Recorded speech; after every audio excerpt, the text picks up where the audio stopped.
Sriram.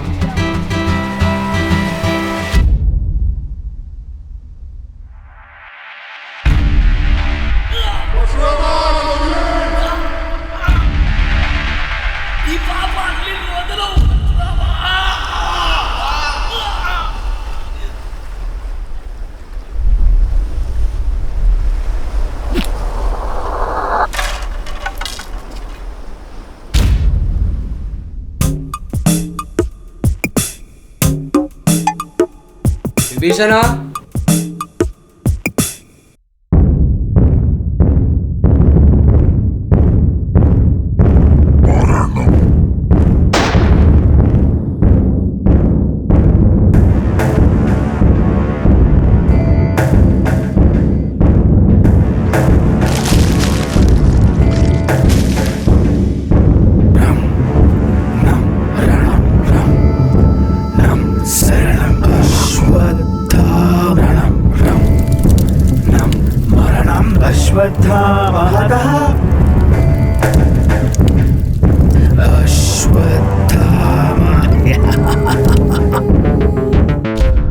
There are movements in all the major developed nations, and it looks like we are looking at the start of World War VII.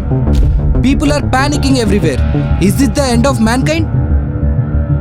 World war 3 వచ్చినప్పుడే ఇదే ప్రశ్న అడిగారు. కానీ ఏదో శక్తి మానవాళిని అంతరించకుండా మనల్ని కాపాడుకుంటూ వస్తోంది.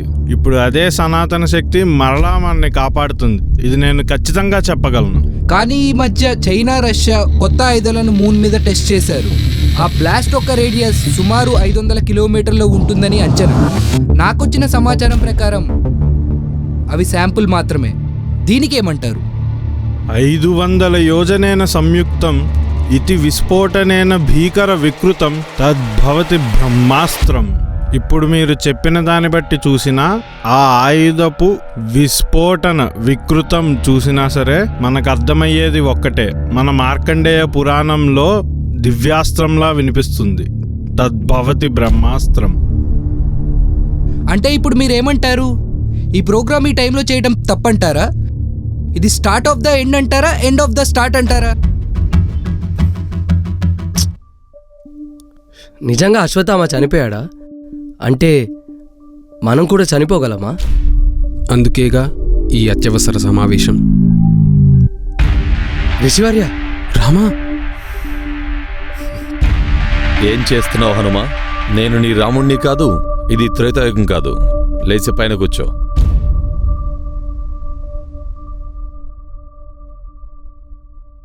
వ్యాస, త్వరగా మమ్మల్ని రప్పించిన కార్యాన్ని చర్చిస్తే మేము మా ధ్యానానికి తిరిగి వెళ్ళదాము. అనవసరమైన మనుషుల మధ్యలో అనవసరమైన మాటలతో మా సమయాన్ని, యోగశక్తిని వృధా చేయదలుచుకోవట్లేదు. ఆ కపటదారి అశ్వత్థామ మరణించాడంటే సంతోషించాలో, లేక కలియుగం అంతిమ పాదంలో అడుగు పెడుతోందని బాధపడాలో? దీని పరమార్థమేంటి వ్యాస? కల్కి భూమి మీద జన్మించినట్టు నా దివ్య దృష్టికి అగుపించలేదు. నా పరిజ్ఞానంలో కలియుగాంతానికి, కల్కి అవతరణకి ఇంకా చాలా సమయమే ఉంది. కానీ అశ్వత్థామ మరణం నేను కూడా ఊహించలేదు. ప్రస్తుత పరిణామాలకి అశ్వత్థామ మరణానికి ఏదో సంబంధం ఉందని నా అనుమానం. అది చర్చించడానికే ఈ అకాల సమావేశం. చైనా, రష్యా బోర్డర్ల దగ్గర కదలికలు జరుగుతున్నాయి. వాళ్ళు ప్రకటించిన ఆయుధ శక్తి ప్రమాణానికి ఒకటే అర్థం: బ్రహ్మాస్త్రం. బ్రహ్మాస్త్రమా? బ్రహ్మాస్త్రమా? అది వాళ్ళ చేతికి చిక్కడం అసంభవం. అది మనం మాత్రమే కాపాడుతున్న, మనకి మాత్రమే తెలిసిన రహస్యం. కానీ అశ్వత్థామ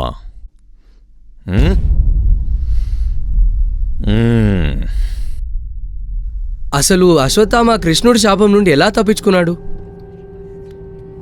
ఎలా చనిపోయాడో తెలీదు, కానీ తన చివరి సందేశం నాకు తెలుసు. దయచేయండి కృపాచార్య, మీ రాక కోసమే ఎదురు చూస్తున్నాం.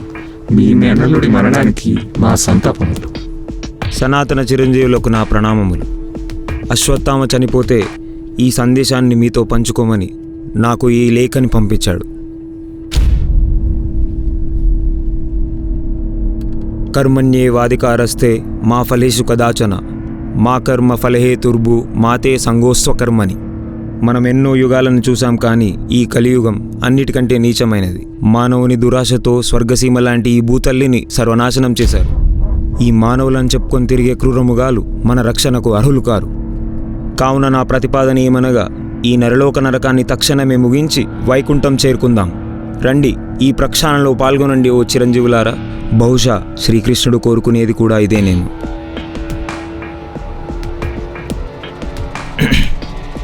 కలియుగం మన చేతుల మీదుగా అంతమవ్వడం. ధిక్! ఆపండి మీ అధిక ప్రేలాపన. మీ వైకుంఠ ప్రాప్తి కోసం మానవులని నిందించడం ఎలా? కర్మని, కాలాన్ని, ధర్మాన్ని మార్చడానికి మనమెవరము? నా ప్రియ శిష్యుని మరణం నీకు అవహేళనగా ఉందా పరశురామా? భీష్మునితో ఓడిపోయి సన్యాసం పుచ్చుకున్నావు, ఇప్పుడు నాతో ఓడి ప్రాణం పోగొట్టుకుంటావా? చిరంజీవులారా, శాంతించండి. సభకు మర్యాదనిచ్చి సంయమనం పాటించండి. ఇలా మనలో మనమే నిందించుకుంటే సమస్యకు పరిష్కారం దొరకదు. సమయానికి వచ్చినందుకు నా కృతజ్ఞతలు మిత్రమా. కృతజ్ఞతలు అపరిచితులకే మిత్రమా. ఆసనం స్వీకరించండి మృగరాజా జాంబవంత. ఆ మృగాలన్నీ మొదటి పాదంలోనే అంతరించాయి. ఆ పదవులన్నీ పేరుకు మాత్రమే అని మనందరికీ తెలుసు. మానవులకివ్వని మర్యాద మృగాలకెందుకో. నేను కూడా ఒక చిరంజీవినని మర్చిపోవద్దు. నన్ను ఇంకా ఇక్కడ గౌరవించే వాళ్ళు చాలా మంది ఉన్నారు. కోపగించుకోకండి మా ఆశయ. మీ హద్దు దాటడం ఆ శ్రీకృష్ణ అంతటి వాడి వల్లే కాలేదు. మేమెంత. అసలు విషయానికి వస్తే, అసలు విషయం అంటే గుర్తొచ్చింది. మీకోసం నేను ఒకటి తెచ్చాను. దీనిని నా స్వహస్తాలతో పెంచాను.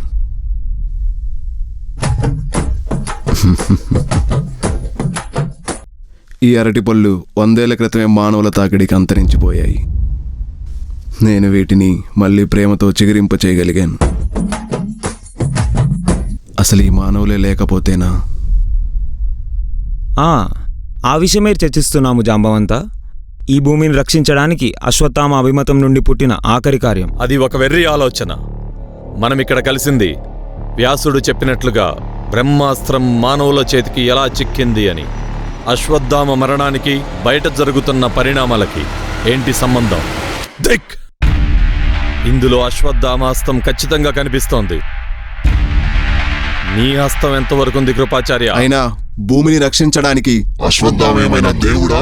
ఈసారి భూమిని రక్షించడానికి ఏ దేవుడు వచ్చేలా లేడు. అందుకే నేను అశ్వత్థామ చెప్పిన దానికి ఏకీభవిస్తున్నాను. నా అభిప్రాయం ప్రకారం మనం అశ్వత్థామ చెప్పినట్టు చేయడం మంచిది.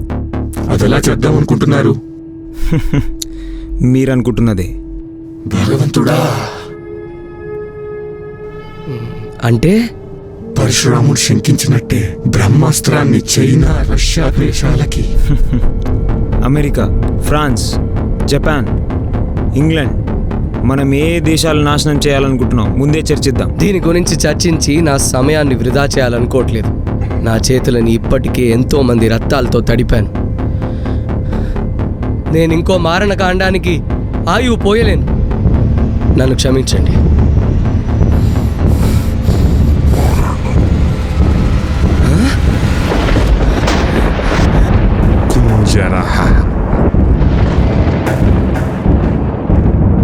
వైష్ణవ సంమోహనాస్త్ర ప్రాప్తం.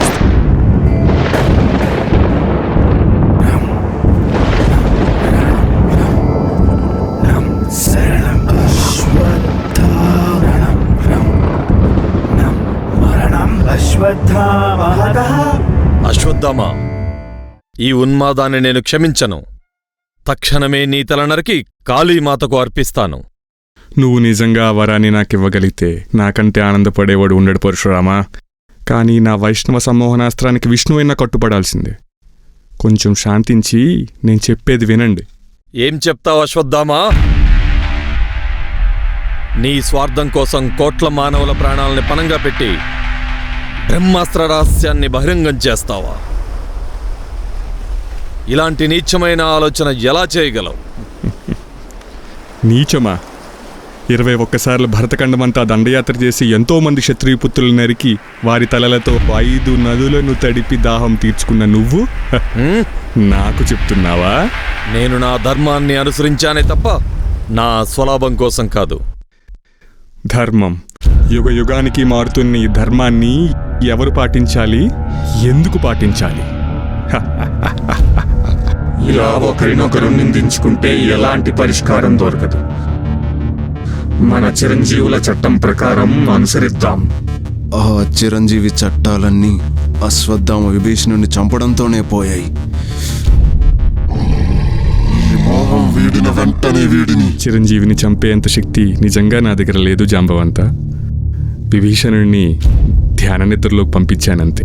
అయినా సరే బ్రహ్మాస్త్ర రహస్యాన్ని బహిరంగం చేయడం ధర్మ విరుద్ధం.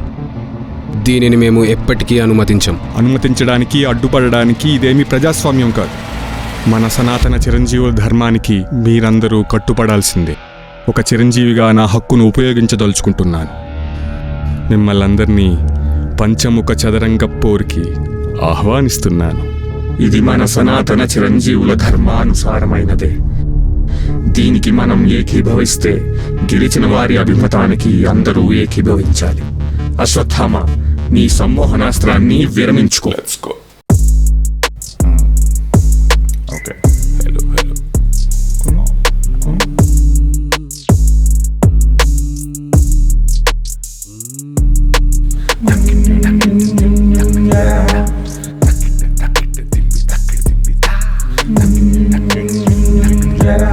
ఒకవేళ ఇదే స్థానంలో మానవుడు ఉండి ఉంటే భూమిని కాపాడడానికి ఆడతాడా, శత్రువులను నాశనం చేయడానికా?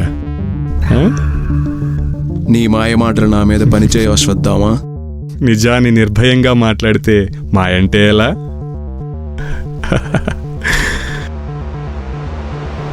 చెక్మేట్ జాంబవంత. సవీర సరేణం. ఏం చేసావు అశ్వత్థామ? ఏం జరిగింది రాసా? చైనాలో మహావిస్ఫోటనం, బ్రహ్మాస్త్ర ప్రయోగం జరిగింది. లేచుడా! మన ధర్మాన్ని మీరు గౌరవించకపోయినా నేను గౌరవిస్తాను. ఈ ఆటలో నన్ను మీరు ఓడిస్తే మిగతా ప్రపంచాన్ని వదిలేస్తా.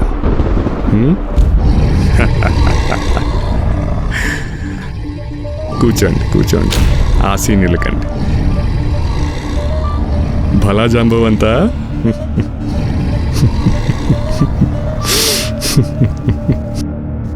జాంబవంత, అశ్వత్థామ ఎవరి చేతినో బ్రహ్మాస్త్రాన్ని సంధిస్తున్నాడు.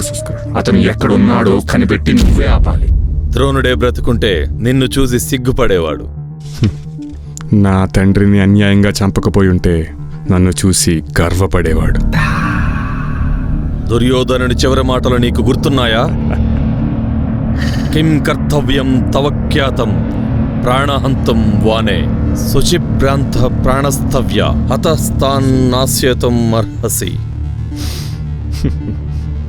చెక్మేట్ కృపాచార్య.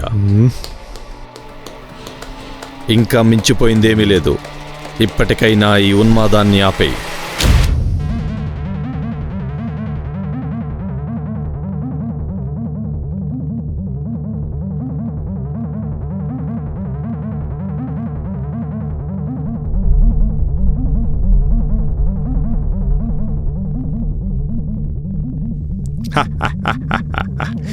మీరు కూడా చెక్మేట్ పరశురామా.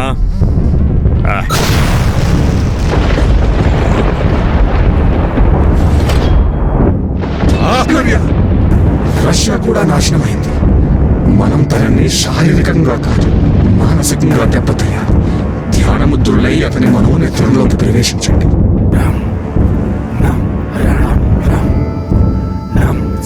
సవేర సంస్కరణం బ్రహ్మాస్త్ర ప్రయోగం.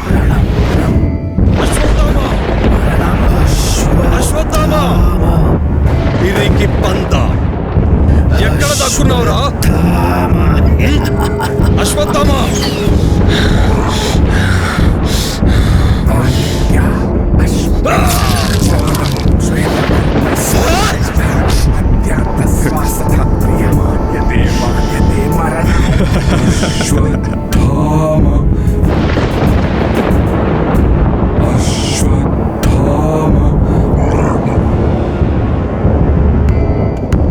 జాంబవంతుడు తప్పించుకుంటున్నాడు.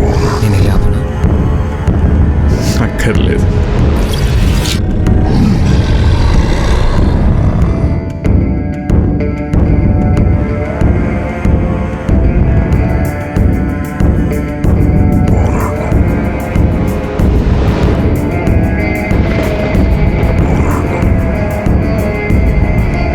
కూడా ఎన్నో యుద్ధాలు చేసావుగా హనుమా, అది నీ స్వలాభం కోసం కాదా?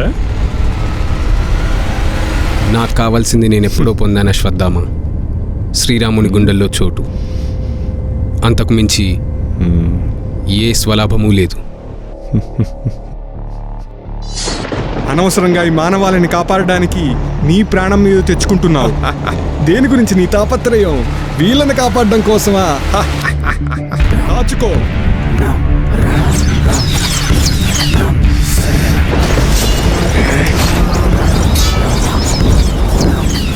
ఇలా చేస్తే నీకు కావాల్సింది దొరుకుతుంది అనుకుంటున్నావా? ఖచ్చితంగా దొరుకుతుంది. మీరు కూడా ఆలోచించండి. ఎన్నో యుగాలుగా మానవుల శ్రేయస్సు కొరకు మీరు తప్పిస్తున్నారు. వారు నిజంగా దానికి అర్హులా? ఇది ప్రాయశ్చిత్తం కాదు, పశ్చాత్తాపం.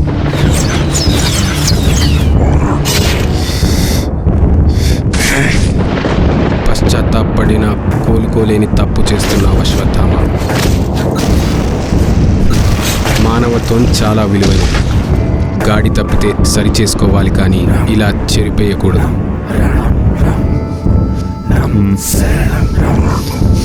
మానవత్వం పర్యవసనాల గురించి ఆలోచించకుండా జన్మనిచ్చిన భూతల్లినే గాయపరుస్తూ ఈ స్థితికి తీసుకొచ్చారు. అలాంటి మనుషులకు బ్రతికే హక్కు ఎక్కడిది? ఎక్కడ చూసినా మోసాలు, కుట్రలు, కుతంత్రాలతో ఈ కలియుగం ఎప్పుడో భ్రష్టు పట్టింది. కల్కి రాక కోసం ఎదురు చూస్తూ ఈ మృగాలని ఇలా వదిలేయడం ధర్మమే కాదు పవనపుత్ర, ధర్మమే కాదు. అందుకే నిర్ణయానికి వచ్చాను. కలియుగాన్ని నా దివ్యాస్త్రములతో అంతమొందించి తిరిగి వైకుంఠానికి తిరిగి చేరదను. వాళ్ళకి కావాల్సింది కూడా అదే, మరణం. అదే ఇప్పుడు వాళ్ళకి ఇవ్వబోతున్నాను. ఇది స్వార్థం కాదు, స్వధర్మం. అది జరగనివ్వ.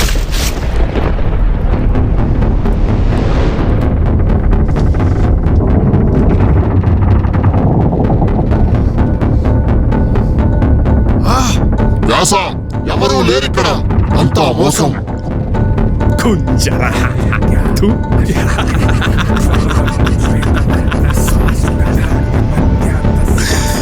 ఏంటి, ఎవరూ దొరకలేదా? ఈ విశ్వాన్ని నాశనం చేసే అతి ముఖ్యమైన బాధ్యతని నా చేతుల మీద పెట్టుకుంటానని మీరు నిజంగా అనుకున్నారా? అది ఎప్పుడో నేను చాలా ముఖ్యమైన వాళ్ళకి అప్పుడే అప్పగించేశాను. ప్రస్తుతం మనం చూస్తున్నది గతంలో ఎన్నడూ జరగంది. ఇలాంటి సమయంలో మాట్లాడడానికి మాటలు కూడా రావటం లేదు. ఇది ఖచ్చితంగా బ్రహ్మాస్త్రమే. కానీ ఇక్కడ మనకు అర్థమవని విషయం ఏంటంటే, ఈ రష్యా చైనా వాళ్ళు వాళ్ళ మీద వాళ్ళే ఎందుకు వేసుకుంటున్నారు? మరి ఇండియా? అయ్యా కాపాడండి అయ్యా, ఎవరన్నా వచ్చి కాపాడండి అయ్యా. వచ్చేస్తుంది బ్రహ్మాస్త్రం.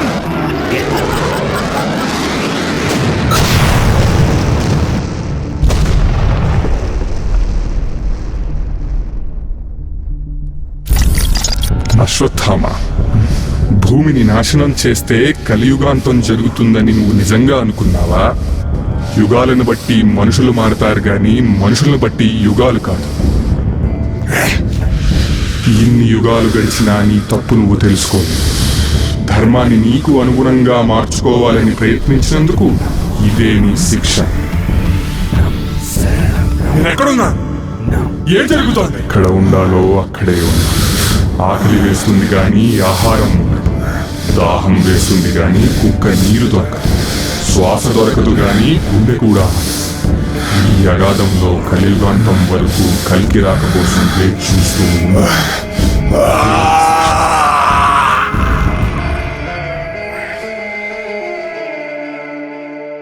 Let's go. Okay. Hello.